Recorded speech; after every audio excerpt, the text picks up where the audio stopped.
Hey, what's up everyone, Same Time Gaming here. Welcome back from the Division 2 build video. Well guys, today I have a very sleek build for you all. Now this build is a crit build, yes, but it's not like the usual crit builds out there. It's a bit different. You have a lot of survivability with this build. You will survive. Basically, you're not going to die if you play it right. That's all I'm going to say. And I mean, I never died with this build right till now. I played heroic missions and control points farming, but I am still yet to die the way I played. I'm going to actually show you, tell you how. Now, this is not the usual crit builds we use. You know, it's a little different than the meta talents and all that. So I'm going to show you what happens when you use it this way, and also I'm going to show you what happens when you use the meta talents out there. So first things first, I'm going to show you my builds. So this is my build, the first one I run. As you can see, it's a gunner specialization. I'm running Chameleon. Chameleon is actually very underrated. It's one of my favorite exotic assault rifle. You know, Eagle Better is there first, then of course Chameleon comes there. But you know, Chameleon do require you to proc those damage buffs from the Chameleon. You know the talent itself. But once you get that damage buff active, this thing just melts. That's basically all I can say. Now, the way I have this build set up, like I said, you have a lot of survivability. So let's get to that first. So I'm running the gunner specialization. Reason, I have 10% armor on kill from gunner. Now that's not going to be too much to, you know, survive, but you can see I'm running 2-piece of system corruption gear set. Yes, you see 2-piece, the gloves and the holsters. So 2-piece gives me 15% armor on kill. Now in total, I have 25% armor on kill, but I actually have more than that. Now why is that? You can see the backpack I'm running, Fenris group. Now if this backpack has Bloodsucker talent, like I said, it's a different build. Now, not many people run Bloodsucker. I haven't seen people running Bloodsucker, to be honest. They run like Adrenaline Rush. But Bloodsucker is actually good. Every time you get 1 kill, you get that 10% bonus armor. It's a bonus armor, but it's actually 10% armor on kill. So in total, this build has 35% armor on kill. Now, why I would say Bloodsucker is better than Adrenaline Rush is you see the damage. You just, not damage. You read the talent. You can see Adrenaline Rush over here. Whenever you're within 10 meters of an enemy, you gain 20% bonus armor for 5 seconds, and it stacks up to 3 times. So basically, you have 60% bonus armor for 5 seconds. Yes, but Bloodsucker, you can see killing an enemy adds and refreshes a stack of 10% bonus armor for 10 seconds, and max stack is 10. So basically, you have 100% bonus armor for 10 seconds. Yes, you have 100% bonus armor. Yes, it requires you to kill. So that's why we have to make sure that our build is capable of killing NPCs faster so we can stack those armor, right? Now, this build can do that. Now, you're going to be like, why you're not running Adrenaline Rush and like Intimidate on the talent, chest piece? Well, I'm not, because I'm going a little different way from the meta. I will show you what happens when you run that. I do have those chest pieces, don't worry, I will show you. But first, I'm going to show you the way I'm running this and how much damage I can actually do with this build. So I'm running Fox's Prey and knee pad, usual stuff, getting that damage to target out of cover. The rifle damage is not helping, but because I don't have rifle, it's both ARs. I'm running the Chameleon, of course, and then I'm running this Carbine 7. I actually found this yesterday when I was actually using this exact same build with my Baker Dozen.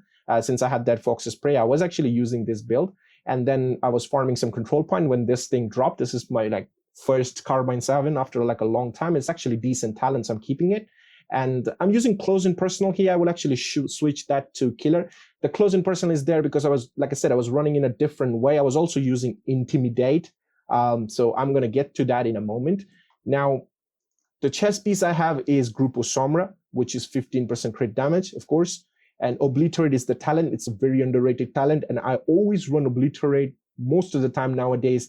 I have ditched, glass cannon, perfect glass cannon, and I'm running Obliterate all the time because it's just better in my opinion. That's I feel Obliterate with me, it works way better than glass cannon or Intimidate or anything, because that's just me. I run Obliterate all the time, so it doesn't require you to do anything. Basically, you don't need Spotter requires you pulse, Intimidate requires you to get close or bonus armor.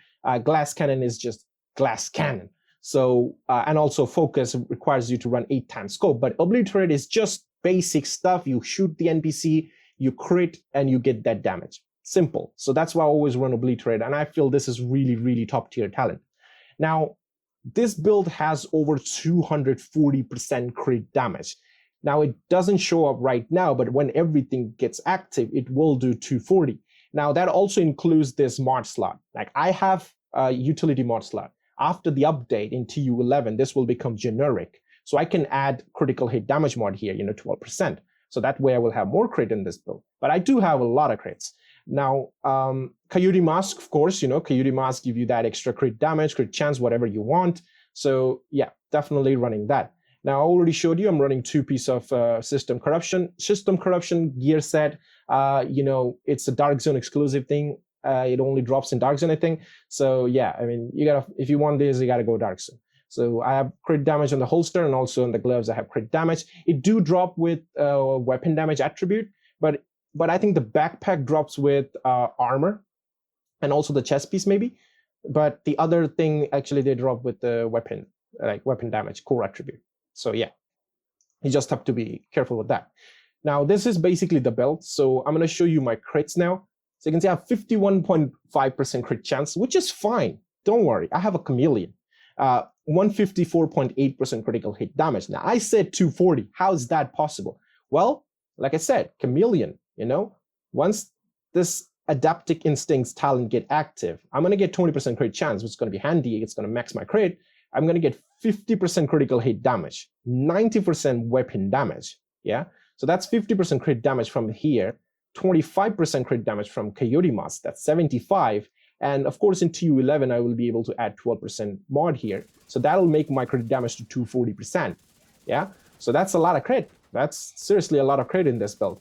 And if you do the math correctly, you will have 1.4 million armor in this build. When the Bloodsucker talent is fully procced, you have 100% bonus armor, guys. You basically have 1.4 mil armor when Bloodsucker is fully stacked. And that one good thing about Bloodsucker is it always refreshes on kill. So if you, let's say, stacked up to 100 times, 10 times, which is 100% bonus armor, if you kill, it will always refresh that 100% bonus armor every time. So it's not going to go away. It's not just you procced it and it's going to stay for 10 seconds and then it's going to go away. No. It will always stay active. So we just have to make sure that we have enough DPS in the build so we can kill those NPCs fast enough to keep that Bloodsucker stacking up. And now this Bloodsucker talent has saved me a lot. Now, I was running this mission. I was using Intimidate, in this mission. And I'm going to show you how much damage you can actually put on with Intimidate as well, and also with this. But in this situation, if I use any other crit build, I would have been dead. But I survived because of the Bloodsucker and also the armor on kill, the amount of armor and kill I have on this, on this build. That's why I survived this place. Like the NPCs, I would have killed like 2 NPCs here, and the other 2 from the other side would have killed me. But I survived because I killed those 2 NPCs and immediately I got full armor, like almost full armor, and then I can just kill the other 2s and just clear the wave. Otherwise, I would have been dead. If I used any other build, I'm sure 100% of the time I would have been dead in this situation because I was close to them and they were all shooting me. But I survived because of Bloodsucker here. Even Adrenaline Rush wouldn't have saved me because I tried Adrenaline Rush for a long time. Now, I'm going to tell you what happens if you run it with Intimidate. So right now I have this Group of Summer chess piece with Obliterate. I can't change the talent. But I do have a Fenris chess piece with Obliterate here. Intimidate here, as you can see. This is what I was running in the video. So this is what I do, and I can swap this backpack to my Grupo backpack, which has Bloodsucker. So basically the same thing. I'm just swapping the backpack and the chess piece, other way around. And then it's basic stuff. It's exactly same, just the talent is changed. Now, the good thing of having a gear piece that has all the attributes you need, that you can change the talent by your choice. You can pretty much change. So that's what I always recommend you guys to farm for, so you can get the attributes and the core attributes and attributes like the way you want. So you can always change the talent to your liking. So that's actually better. But yeah, this is what happens when I do this. But I'm going to show you the damage I can do on the shooting range now with both the 2, Obliterate and Intimidate. So I'm going to swap to the Bloodsucker here. So let me show you what happens. So this is here. I'm not even running a high because I don't need. I don't die with this build. Trust me. So right now it's not too much damage. So I'm just doing that. Look at that. Bloodsucker is active. Obliterate always procs when you crit. So I'm trying to get that chameleon weapon damage proc. Now look at that. It's active. Now the good thing about this, I don't know if it's a good thing or a bad thing or whatever, but chameleon says it's going to give you 45-second time until your damage buff expires, but it actually stays forever. Like, I don't know, it's a bug or something, but it stays forever. So right now, as you can see, I have crit damage thing active and also the weapon damage thing active on chameleon. So I'm gonna get the bloodsucker. Hold on. Okay. So that's the bloodsucker. I don't need bloodsucker because I'm not running Intimidate. So if I do damage right now, I'm critting for 531,000 on the body. You see, with Obliterate and chameleon buff. Now, of course, the health damage will be more because it's a nice soul rifle. But right now I'm critting for 531,000, and on head it's 644. Okay, so that's with the Obliterate. Now let's see what happens with the Intimidate. So that's the Intimidate, and I'm going to change to the Grupo backpack, which I have here with Bloodsucker. So now I'm going to add crit damage because I'm missing crit damage mod there. So there you go, 12%, add it. Now let's see. Now for this, I need Bloodsucker, of course, because Intimidate only works with bonus armor. So Bloodsucker is going to give me the bonus armor. So I'm going to get that. I'm actually waiting for the chameleon buff as well. So, okay, weapon damage buff is active. Now waiting for that, the crit damage on the heads. So got to get that. Okay, now watch this. So if I crit, it's 617K on the body and 749 on the head. So that's with Intimidate, yeah? But Intimidate requires you to do a lot. Like once you get it active, you're gonna melt anyway, because I was using the Intimidate on the video anyway. I have the footage with Intimidate, but I would say in some missions, you can't just go close to the NPCs, it doesn't allow you to, or maybe if you go close to the NPCs, you'll die. So Obliterate is a safe way, running this build, but I do use Intimidate when I'm in some missions like the one I was playing, where the NPCs do spawn very close to you. You can go close, you can run Intimidate and Bloodsucker, and you can just kill them. Then running Obliterate. But yeah, if you run like a medium to long range, then Obliterate is your friend, and Bloodsucker will always get active, doesn't matter. You just have to get that kill and Bloodsucker will be active. Like right now, you can see I'm stacked up full on Bloodsucker, and it's just, every time I kill it, it just refreshes. It's just giving me that much of armor. Now, let me show you. If I damage myself right now, so I'm going to damage myself. It's going to take a bit longer than usual. Okay, now I've damaged myself up. So I'm gonna wait for the bloodsucker to go away. Okay, now I have 35% kill. You can see, like, I got 1 kill, I got 2 kill, and I'm basically full on armor. Just 2 kills, yeah. So with 2 kills, I can just go full armor. So that's basically the build, and it's really good. Survivability is really nice in this. You get that 35% armor on kill, and once you just stack on bloodsucker, you're just gonna you have too much armor. That's all I can say. And you're just killing with so much of damage with the chameleon and the crits you're doing with Coyote Mask and your chameleon crit. So this is actually a really good build, and just try it out. That's all I can say. Run it with Intimidate if you want to. It's a meta talent, so yeah, you can go close to the NPCs, or run with Obliterate if you're playing a mission where you can go close to the NPCs. You have to stay far away from them. So you run like that. I actually forgot to show you how much damage this weapon does, the Carbine 7.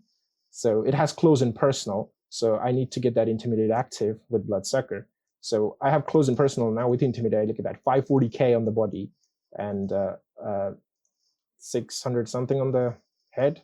Wait, let me, yeah, there you go. 687,000 on the head. So that's the Carbine 7. So yeah, that's pretty much it for the build, and I hope you guys like it. It's a little different than the crit builds. It does require you to do a lot in terms of doing the damage. You need to proc this, proc that, I understand, but still, once you get everything active, which you will if you play this build the way I told you, and if you do, and you will get these things active, and trust me, you're not going to die. Even a lot of NPCs shooting at you. So what I usually do, I'm going to give you a little tip. I go into the combat and I just target the red NPC, because if I kill the red NPC, which I will, and I get that bloodsucker active. When I get that bloodsucker active, if I'm running Intimidate, I go close, and then I shoot the purple NPCs, just kill them, stack up the armor, and then I can just build up the damage from chameleon buff, and then I can just face tank any NPC out there, no problem. I can just melt them. Heavies, doesn't matter. Elites, I'll melt them when I get that Bloodsucker stacked up and you know, the Chameleon buff active is just gonna melt. So yeah, that's just try it out. Let me know. It's a bit longer than my usual videos, but I just wanted to show you the two ways I run it. And I basically run most of the time the Obliterate way than the Intimidate, but I was actually using Intimidate in the video clips, I know, because most people do like the Intimidate talent a lot and get close. So yeah, but I run Obliterate. It's my personal preference, and I love Obliterate than Intimidate. So yeah, that's just my choice. So you can use different things. So yeah, just give it a go, and let me know how you feel about this build, and I'll see you guys in the next one. Till then, peace.